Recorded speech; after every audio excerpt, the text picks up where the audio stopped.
Hello friends, welcome to SM study point. Friends, আজকে আমরা আলোচনা করব হিস্ট্রি থেকে টেট 2। টপিকটা হলো স্বাধীনোত্তর ভারত থেকে প্রশ্ন উত্তর। ফ্রেন্ডস, ভিডিও শুরুতে একটা কথা বলে রাখছি যে তোমরা যারা যারা ভিডিওতে প্রথমে ক্লিক করেছো, এই যে স্বাধীনোত্তর ভারত থেকে কনসেপ্টের ক্লাসটা দেখে এসে তারপর প্রশ্ন উত্তর যে ক্লাসটা দেখবে, এখানে প্রায় 70টা কোশ্চেন আছে। 70টা কোশ্চেন নিয়ে আমরা আলোচনা করব, একদম ইম্পর্টেন্ট 70টা কোশ্চেন। স্বাধীনোত্তর ভারত থেকে যদি কোনো কোশ্চেন আসে তোমরা অবশ্যই আনসার করতে পারবে। সঙ্গে তোমাদের কাজ হলো প্রথমে কনসেপ্টের ক্লাসটা দেখে এসে তারপর প্রশ্ন উত্তর ক্লাসটা দেখবে। তাহলে আরেকটা কথা বলে রাখছি, যারা যারা আমার কাছে টেট কোচিং নিতে চাও অবশ্যই যোগাযোগ করতে পারো স্ক্রিনে দেওয়া নাম্বারে। আগরতলা বিদ্যাসাগর বাজার সংলগ্ন আমি টেট কোচিং খুলেছি। তোমরা প্রথম 10 ডেজ আগে ক্লাস করে দেখতে পারো, তারপর যদি তোমাদের কাছে ভালো লাগে তারপরেই অ্যাডমিশন হবে। তাহলে চলো আমাদের আজকের যে প্রথম কোশ্চেন আছে, প্রথম কোশ্চেনটা কি আছে আমরা দেখছি। দেখো, এখানে বলা হয়েছে যে ভারতবর্ষ কবে স্বাধীনতা লাভ করে। তাহলে আনসারটা কি হবে? আনসার হবে ভারতবর্ষ 1947 খ্রিস্টাব্দে 15ই আগস্ট স্বাধীনতা লাভ করে, এটা আমরা প্রত্যেকেই জানি। নাম্বার 2, স্বাধীন ভারতের প্রথম প্রধানমন্ত্রীকে? স্বাধীন ভারতের প্রথম প্রধানমন্ত্রী হন জওহরলাল নেহেরু। ঠিক আছে, আমাদের কাছে 3 নাম্বার কোশ্চেন কি আছে? ভারতীয় গণপরিষদের প্রথম সভাপতি কে ছিলেন? তাহলে আনসার কি হবে? ভারতীয় গণপরিষদের প্রথম সভাপতি ডক্টর রাজেন্দ্র প্রসাদ। ঠিক আছে, আশা করি এই জায়গাটা বুঝতে পেরেছ। নেক্সট কি আছে দেখো,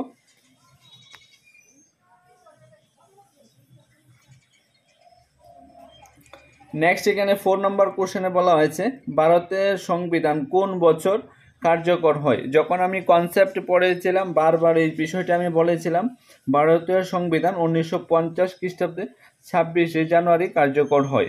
ঠিক আছে, দেখো 5 নম্বর, ভারতের গণপরিষদ কবে সংবিধান গ্রহণ করে? গণপরিষদ কবে সংবিধান গ্রহণ করেছিল?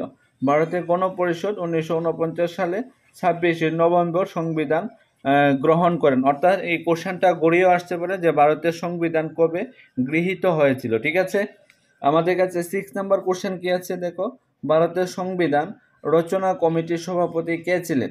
দেখো আনসার কি হবে? ভীমরাও আম্বেদকর ভারতের সংবিধান রচনা কমিটির সভাপতি ছিলেন ডক্টর বি.আর. আম্বেদকর, এইভাবে আমরা বলতে পারি। 7 নাম্বার কি আছে দেখো, ভারত কবে প্রজাতান্ত্রিক রাষ্ট্রে পরিণত হয়?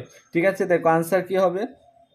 1950 সালে 26শে জানুয়ারি ভারত প্রজাতান্ত্রিক রাষ্ট্রে পরিণত হয়। নেক্সট কি আছে আমাদের কাছে দেখো, নেক্সট আমাদের 8 নম্বর আছে এখানে, স্বাধীন ভারতের প্রথম রাষ্ট্রপতি কে ছিলেন? তাহলে আমরা প্রত্যেকেরই জানা ডক্টর রাজেন্দ্র প্রসাদ স্বাধীন ভারতের প্রথম রাষ্ট্রপতি ছিলেন। ঠিক আছে, 9 নম্বর কি আছে, ভারতের প্রথম উপরাষ্ট্রপতি কে ছিলেন? সর্বপল্লী রাধাকৃষ্ণন ভারতের প্রথম উপরাষ্ট্রপতি ছিলেন। ঠিক আছে, 10 নম্বর কোশ্চেনে কি আছে দেখো, ভারতের জাতীয় সঙ্গীত কোনটি? আমরা প্রত্যেকেই জানি ভারতের জাতীয় সঙ্গীত জনগণ মন অধিনায়ক। ঠিক আছে, নেক্সট কি আছে দেখো আমাদের কাছে 11 নাম্বার, ভারতের জাতীয় স্লোট কোনটি? এটি হবে বন্দে মাতরম। ঠিক আছে, বন্দে মাতরম। নেক্সট কি আছে আমাদের কাছে দেখো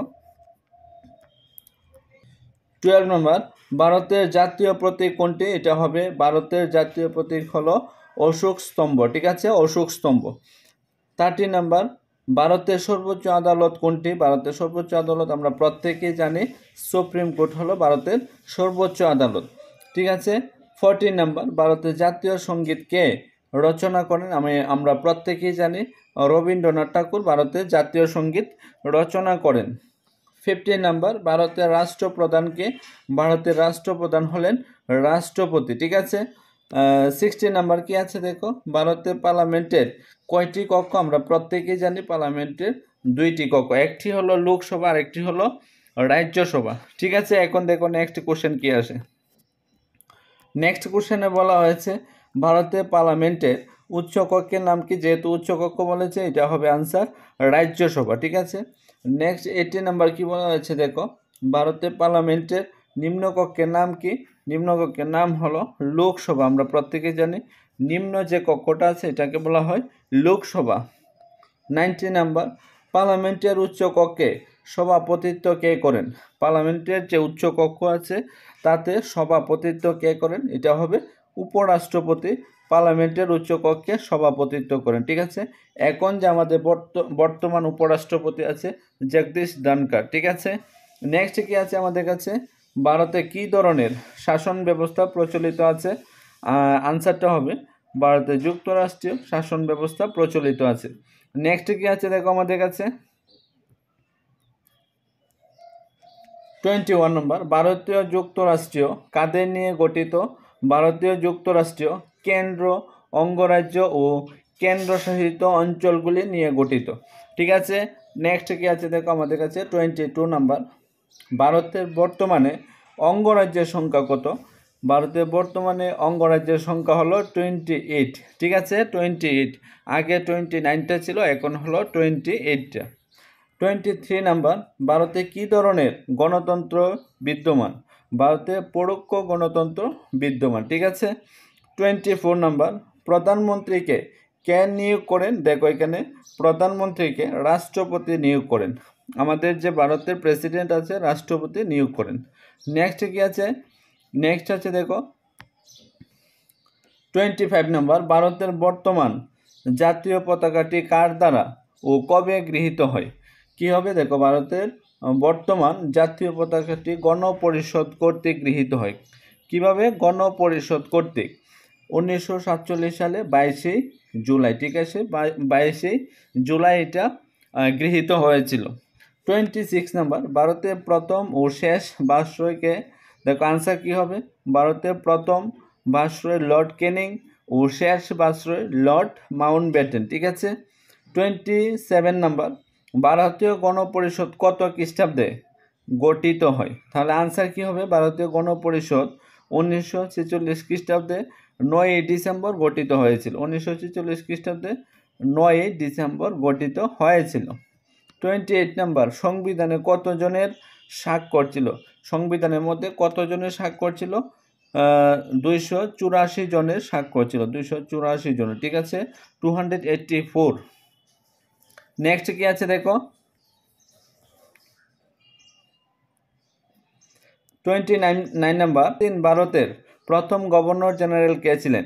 স্বাধীন ভারতের প্রথম গভর্নর জেনারেল ছিলেন লর্ড মাউন্টব্যাটেন। ঠিক আছে, লর্ড মাউন্টব্যাটেন। 30 নাম্বার, রাষ্ট্রপতি নির্বাচনী সংস্থা কাদের নিয়ে গঠিত? তাহলে লোকসভা, রাজ্যসভা ও রাজ্যের বিধানসভার সদস্য রাষ্ট্রপতি নির্বাচনী সংস্থা গঠিত। ঠিক আছে, নেক্সট কি আছে 31 নম্বর, ব্রিটিশ ভারতের প্রথম ও শেষ গভর্নর জেনারেল কে ছিলেন?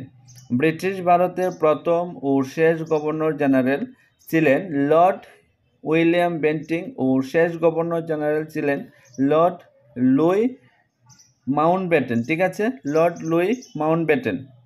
নেক্সট কি আছে আমাদের কাছে দেখো 32 নম্বর, কেন্দ্র তালিকায় অন্তর্ভুক্ত কয়টি বিষয় উল্লেখ করো? বলা হয়েছে কেন্দ্র তালিকার মধ্যে যে কয়েকটি বিষয় আছে এর মধ্যে কয়েকটা উল্লেখ করার জন্য। আইন শৃঙ্খলা বজায় রাখা কেন্দ্র তালিকার মধ্যে থাকবে। জনস্বাস্থ্য, সমবায়, ভূমি রাজস্ব, কৃষি রাজ্য তালিকায় অন্তর্ভুক্ত। এগুলি হলো যে কেন্দ্র তালিকায় অন্তর্ভুক্ত। ঠিক আছে, আর কৃষিটা হলো রাজ্য তালিকার অন্তর্ভুক্ত। 33 নম্বর, রাজ্য তালিকার অন্তর্ভুক্ত কয়টি বিষয় উল্লেখ করো? রাজ্য তালিকার মধ্যে প্রতিরক্ষা থাকবে, পররাষ্ট্র সম্পর্ক থাকবে, ব্যাংক ও মুদ্রা ব্যবস্থা, যোগাযোগ, রেল ও নাগরিকতা কেন্দ্র তালিকায় অন্তর্ভুক্ত। রেল ও নাগরিকতা থাকবে কেন্দ্র তালিকার অন্তর্ভুক্তের মধ্যে। নেক্সট কি আছে আমাদের কাছে 34 নম্বর, যুগ্ম তালিকার অন্তর্ভুক্ত কয়টি বিষয় উল্লেখ করো? যুগ্ম তালিকার মধ্যে যে কয়েকটা বিষয় আছে এগুলি উল্লেখ করার জন্য। বিবাহ হলো যুগ্ম তালিকা, বিবাহ বিচ্ছেদ এটাও যুগ্ম তালিকা, পুস্তক ও পুস্তক মুদ্রণ এটাও যুগ্ম তালিকা, শিক্ষা ইত্যাদি হলো যুগ্ম তালিকার অন্তর্ভুক্ত। ঠিক আছে, এখন বলতে পারে শিক্ষা যে বিষয়টি কোন তালিকার অন্তর্ভুক্ত? নিচে যুগ্ম তালিকা দিবে, কেন্দ্র তালিকা দিবে, উভয় দিবে, তাহলে এটা হবে যুগ্ম তালিকা, অর্থাৎ উভয়ই হবে আনসার। নেক্সট কি আছে দেখো আমাদের কাছে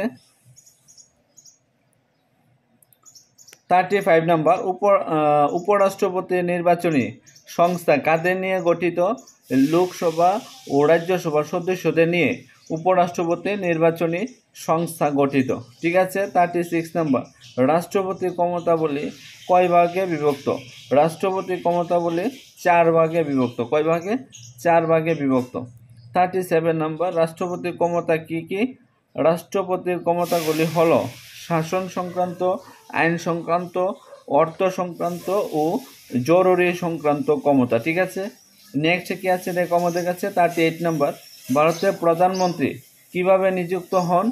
সাধারণ নির্বাচনের পর লোকসভা সংখ্যাগরিষ্ঠতা দলের নেতাকে রাষ্ট্রপতি প্রধানমন্ত্রী হিসাবে নিয়োগ করেন। যারা যারা নির্বাচনে জয়লাভ করবে তাদের মধ্য থেকে, লোকসভার মধ্য থেকে সংখ্যাগরিষ্ঠ দলের নেতা চিহ্নিত করা হবে, তাকে রাষ্ট্রপতি প্রধানমন্ত্রী বানানো হবে। ঠিক আছে। নেক্সট কি আছে দেখো 39 নাম্বার লোকসভার সদস্য সংখ্যা কত? লোকসভার সদস্য সংখ্যা হলো 545 জন। ঠিক আছে। 40 নাম্বার রাজ্যসভার সদস্য সংখ্যা কত? রাজ্যসভার সদস্য সংখ্যা হলো 245, 245 জন। ঠিক আছে। ত্রিপুরার বিধানসভা কয়টি কক্ষ আছে? ত্রিপুরা বিধানসভায় 1 কক্ষ বিশিষ্ট, অর্থাৎ ত্রিপুরার মধ্যে 1 কক্ষ বিশিষ্ট আইনসভা। এখন বলতে পারে ত্রিপুরার মধ্যে কয় কক্ষ বিশিষ্ট আইনসভা? ত্রিপুরা হলো 1 কক্ষ বিশিষ্ট আইনসভা। ঠিক আছে। 42 নাম্বার অঙ্গরাজ্যে প্রকৃত শাসককে? অঙ্গরাজ্যে প্রকৃত শাসক মুখ্যমন্ত্রী। মুখ্যমন্ত্রী হলো প্রকৃত শাসক। নাম সর্বস্ব শাসক যখন বলবে, নাম সর্বস্ব শাসক হবে রাজ্যপাল। ঠিক আছে। 43 নাম্বার অঙ্গরাজ্যের প্রধান বিচারালয় কোনটি? অঙ্গরাজ্যের প্রধান বিচারালয় হলো হাইকোর্ট। ঠিক আছে। হাইকোর্ট হলো অঙ্গরাজ্যের প্রধান বিচারালয়।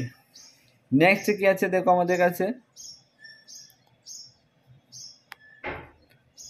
44 নাম্বার দেখো ভারতের নির্বাচন কোন পদ্ধতিতে গৃহীত হয়? ভারতের নির্বাচন গোপন ব্যালটের মাধ্যমে গৃহীত হয়। গোপন ব্যালটের মাধ্যমে নির্বাচন গৃহীত হয়। 45 নাম্বার কত বছর বয়স থেকে ভারতের নির্বাচনে ভোট দেওয়া যায়? 18 বছর বয়স থেকে ভারতের নির্বাচনে ভোট দেওয়া যায়। ঠিক আছে। 18 বছর বয়স থেকে ভারতের নির্বাচনে ভোট দেওয়া যায়। 46 নাম্বার ভারতীয় গণপরিষদের প্রথম অধিবেশন কোথায় বসেছিল?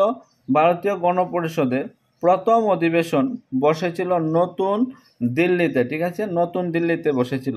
নেক্সট কি আছে আমাদের কাছে দেখো 47 নাম্বার স্বাধীন ভারতের সংবিধান খসড়া প্রস্তুত কমিটিতে কতজন সদস্য নিযুক্ত ছিল? স্বাধীন ভারতের সংবিধান খসড়া প্রস্তুত কমিটিতে 5 জন সদস্য নিযুক্ত ছিল। কতজন? 5 জন। ঠিক আছে। 5 জন। নেক্সট কি আছে 48 নাম্বার ভারতীয় সংবিধানে কেন্দ্র তালিকাভুক্ত 2টি বিষয়ের নাম লেখো। কেন্দ্র তালিকা 2টি বিষয় কি কি? জাতীয় সংবিধানে ভারতীয় সংবিধানে কেন্দ্রীয় তালিকাভুক্ত 2টি বিষয় হলো প্রতিরক্ষার, একটা হলো মুদ্রা। এই 2টা হলো কেন্দ্রীয় তালিকাভুক্ত বিষয়। নেক্সট কি আছে আমাদের কাছে দেখো 49 নাম্বার ভারতীয় নাগরিকদের মৌলিক অধিকার কয়টি উল্লেখ করো। মৌলিক অধিকার আমরা প্রত্যেকেই জানি মৌলিক অধিকার হলো 6টি। ঠিক আছে। আগে 7টি ছিল, অর্থাৎ 7টি ছিল, একটা বাদ দেওয়া হয়েছে। যেটা বাদ দেওয়া হয়েছে এটা হলো সম্পত্তির অধিকার। 50 নাম্বার বর্তমানে ভারতীয় রাজ্যসভার সদস্যদের মেয়াদ কত বছর? বর্তমানে ভারতীয় রাজ্যসভার সদস্যদের মেয়াদ হলো 6 বছর। রাজ্যসভার সদস্যদের মেয়াদ হলো 6 বছর। রাজ্যসভা হলো একটি স্থায়ী কক্ষ, এটাকে ভেঙে দেওয়া যায় না। 51 নাম্বার রাজ্যের নিয়মতান্ত্রিক প্রধান কাকে বলা হয়? রাজ্যের নিয়মতান্ত্রিক প্রধান হলো, উত্তর এখানে আছে দেখো, রাজ্যের নিয়মতান্ত্রিক প্রধান বলা হয় রাজ্যপালকে। ঠিক আছে। 52 নাম্বার ভারতবর্ষে স্বেচ্ছাধীন ক্ষমতা অধিকার দেওয়া হয় কাকে? ভারতবর্ষে স্বেচ্ছাধীন ক্ষমতা অধিকার দেওয়া হয় রাজ্যপালকে দেওয়া হয়। ঠিক আছে। রাজ্যপালকে। নেক্সট কি আছে দেখো আমাদের কাছে 53 নাম্বার বর্তমানে ভারতীয় যুক্তরাষ্ট্রে কয়টি কেন্দ্র তালিকা অঞ্চল রয়েছে? বর্তমানে ভারতীয় যুক্তরাষ্ট্রে 8টি কেন্দ্র তালিকা শাসিত অঞ্চল রয়েছে, অর্থাৎ কেন্দ্রশাসিত অঞ্চল রয়েছে 8টি। ঠিক আছে। আমাদের কাছে 54 নাম্বার কত খ্রিস্টাব্দে ব্রিটিশ ভারতের রাজধানী কলকাতা থেকে দিল্লিতে স্থানান্তরিত হয়? 1911 খ্রিস্টাব্দে ব্রিটিশ ভারতের রাজধানী কলকাতা থেকে দিল্লিতে স্থানান্তরিত করা হয়েছিল। 55 নম্বর, ভারতের শেষ ব্রিটিশ গভর্নর জেনারেল কে ছিলেন? ভারতের শেষ ব্রিটিশ গভর্নর জেনারেল ছিলেন লর্ড মাউন্টব্যাটেন। ঠিক আছে, লর্ড মাউন্টব্যাটেন। নেক্সট কি আছে দেখো আমাদের কাছে 56 নাম্বার, ভারতের শেষ গভর্নর জেনারেল ছিলেন কে? ভারতের শেষ গভর্নর জেনারেল ছিলেন চক্রবর্তী রাজা গোপালাচারী। ঠিক আছে। 57 নাম্বার, স্বাধীন ভারতের নির্বাচিত দ্বিতীয় রাষ্ট্রপতির নাম কি? স্বাধীন ভারতের নির্বাচিত দ্বিতীয় রাষ্ট্রপতির নাম ডক্টর সর্বপল্লী রাধাকৃষ্ণন। ঠিক আছে। 58 নাম্বার, লোকসভার সভাপতিত্ব কে করেন? লোকসভার সভাপতিত্ব করেন লোকসভার অধ্যক্ষ। ঠিক আছে, লোকসভার অধ্যক্ষ। নেক্সট কি আছে দেখো আমাদের কাছে 59 নাম্বার, রাজ্যের আইনসভার কক্ষ দুইটির নাম উল্লেখ করো। রাজ্যের আইনসভার কক্ষ দুইটির নাম হলো বিধান পরিষদ ও আরেকটা হলো বিধান সভা। ঠিক আছে। 60 নাম্বার, ভারতের সর্বোচ্চ আদালত কাকে বলে? ভারতের সর্বোচ্চ আদালত বলা হয় সুপ্রিম কোর্টকে। ঠিক আছে। 61 নাম্বার, ভারতীয় যুক্তরাষ্ট্রীয় আদালত কোনটি? ভারতীয় যুক্তরাষ্ট্রীয় আদালতের নাম হলো সুপ্রিম কোর্ট। ঠিক আছে। নেক্সট কি আছে দেখো আমাদের কাছে 62 নাম্বার, রাজ্যের সর্বোচ্চ বিচারালয়ের নাম কি? হাইকোর্ট হলো রাজ্যের সর্বোচ্চ বিচারালয়। ঠিক আছে। 63 নাম্বার, 2003 সালে পর্যন্ত ভারতীয় সংবিধানে কততম সংশোধন হয়েছে? এটা হবে 2003 সাল পর্যন্ত ভারতীয় সংবিধানে 92তম সংশোধন হয়েছে। ঠিক আছে। 64 নম্বর, ভারতের জাতীয় সঙ্গীত কোনটি? ভারতের জাতীয় সঙ্গীত হলো রবীন্দ্রনাথ ঠাকুর রচিত জনগণ মন অধিনায়ক হে। ঠিক আছে। নেক্সট কি আছে দেখো আমাদের কাছে 65 নাম্বার, ভারতের জাতীয় প্রতীক কোনটি? অশোক স্তম্ভ হলো ভারতের জাতীয় প্রতীক। ঠিক আছে। 66 নাম্বার, ত্রিপুরা কবে পূর্ণ রাজ্যের মর্যাদা লাভ করে? 1972 খ্রিস্টাব্দে 21 জানুয়ারি, অর্থাৎ ত্রিপুরা 1972 খ্রিস্টাব্দে 21 জানুয়ারি। মণিপুরও কিন্তু ত্রিপুরার সঙ্গে পূর্ণ রাজ্যের মর্যাদা পেয়েছিল। 67 নাম্বার, জোট নিরপেক্ষ আন্দোলনের জন্মদাত্রী বলে মনে করা হয় কাকে? এটা হবে বান্দুং সম্মেলনকে। ঠিক আছে, বান্দুং সম্মেলনকে। নেক্সট কি আছে দেখো আমাদের কাছে, এখানে বলা হয়েছে 68 নাম্বার, জওহরলাল নেহেরু আন্তর্জাতিক ক্ষেত্রে শান্তিপূর্ণ সহাবস্থানের জন্য কি নীতি ঘোষণা করেন? এটা হবে পঞ্চশীল নীতি ঘোষণা করেছিলেন। 69 নাম্বার, স্বাধীন ভারতের পররাষ্ট্রনীতির মূল ভিত্তি কি? জোট নিরপেক্ষ নীতি। এটা হলো এই নীতির প্রবক্তা হলেন জওহরলাল নেহেরু, আর এই নীতির প্রবক্তা ছিলেন জওহরলাল নেহেরু। 70 নাম্বার, কবে জোট নিরপেক্ষ আন্দোলনের সূচনা হয়? 1954 খ্রিস্টাব্দে কলম্বো সম্মেলনে। ঠিক আছে, এই জোট নিরপেক্ষ আন্দোলনের সূচনা হয়েছিলেন।